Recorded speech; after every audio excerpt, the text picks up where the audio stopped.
Hello everyone.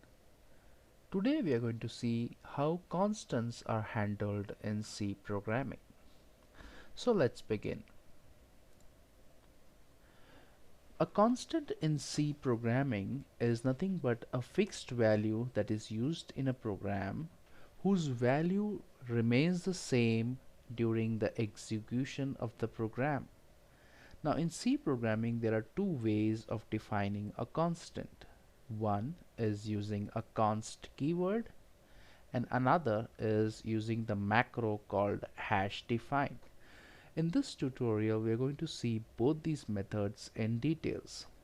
Before we start with the different methods, I would like to add some important points that you should remember while defining a constant. A constant can be of any data type. Secondly, as a best practice, constants are always named in uppercase letters. Now, before we start, I would just like to show you how these two methods, how these two types of constants are defined first, and then we will see what is the basic difference between both these methods. Now to show you how it's defined, I've taken a simple template of C programming with very bare minimum code, which has basically a header file, the stdio.h, and a main function, an empty main function. Now here I'm going to define a constant. Let's say I want to define a constant for pi, the value of pi, that is 3.142. So now to define a constant using a const keyword is simply you begin with declaring a variable. Like for example, if I want to define a variable, I would simply say float, let's say pi is equal to 3.142 and semicolon. And right now this is just a simple variable, but to make this variable as a constant you just have to prepend it with the const keyword. That's it. So this is the first method of declaring a constant. The second method is using the macro called hash define. So here again I would be giving the name of the constant, that is pi, and then the value of the constant.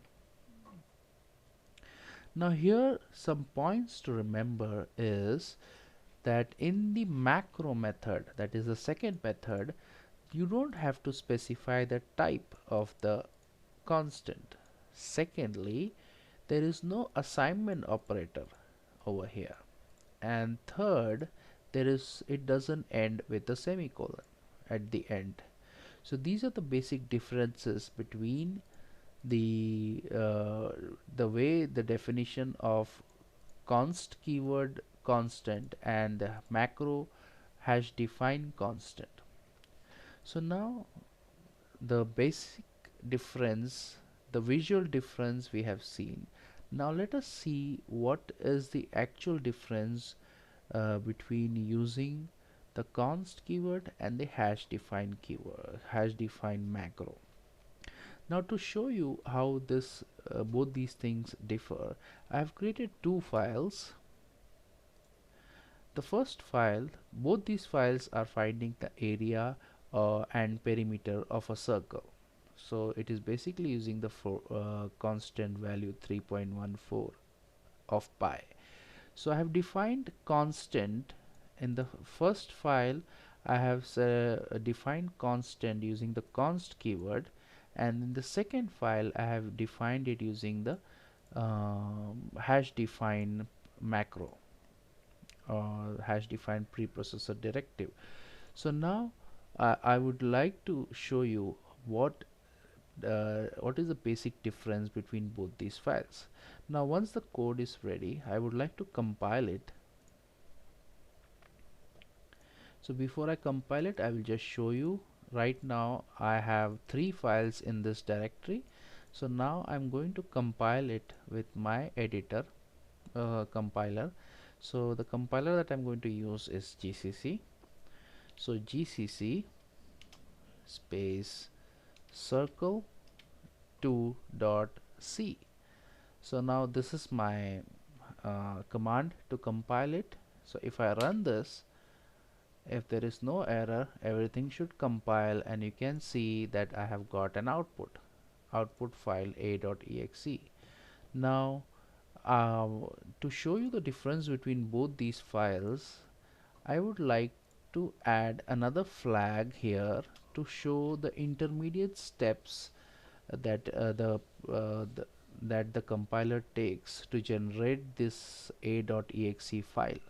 So to see that intermediate steps, you can just add save temps to the end of the compiler, and you can see the difference right now. So you can see this command just created. So I have compiled this file, and this file has created 1, 2, 3 and 4 files out of it. So the first file is what I'm interested in. So this is what I'm going to open and show it to you. So I will open, and this is the pre-processed file of the uh, this is the file that comes after the preprocessor stage. So if I go down, this is nothing but your stdio.h header file that is included, and if you go down after this file is over, you will see your code. So you will see that in this case the const float pi, this value is there, and you still have that pi constant uh, value over here. Now let us compile the second program. The second program uses the hash defined macro. Let us compile that and see what's the difference. So when I compile that, here also I get a intermediate file of the preprocessor after the preprocessing, and if I go down, you will see that that hash define pi, that line is gone. And if you go down and look at the formula, before, in the formula there was this variable called pi in the actual program, and in the preprocessed, after the preprocessed program, that pi value is replaced by now 3.14. So now basically what is happening over here is, in this particular case, in the second case, that is the hash defined pi, so this macro, what it does simply is it just searches for this value of pi, and anywhere it finds this value pi, it replaces it with 3.14 over here. So that is what it looks here. In the second case over here, when we use the const keyword, it is actually declaring a variable called pi in the memory and taking care that it doesn't change, it cannot be changed again by the user. Now just to show you that this is not possible, let me go down over here and just put, let me try to change the value of pi to something else, 4.5, and if I save it and try to compile it again, circle 2, it says assignment of read-only variable pi. So this basically shows you that in this case the variable pi is initialized as a constant, and this value cannot be changed, whereas in the first case it is simply getting replaced by the it is replaced at the pre-processing stage. So now out of both these two methods, which one is better? Now as such, both the methods perform exactly the same as far as the memory consumption is considered. But if you are looking at debugging the program, the first method, that is using the const keyword, performs much better. The reason being, when you use the const method, you actually have a variable that is being stored in the memory. So in that way, debugging will be much easier, whereas in the first case there is no variable in the memory, or variable in the memory. So it is simply replacing uh, every occurrence of this text pi with the value it is assigned. So I hope you have understood a little bit about the constants and how they are declared. Thank you.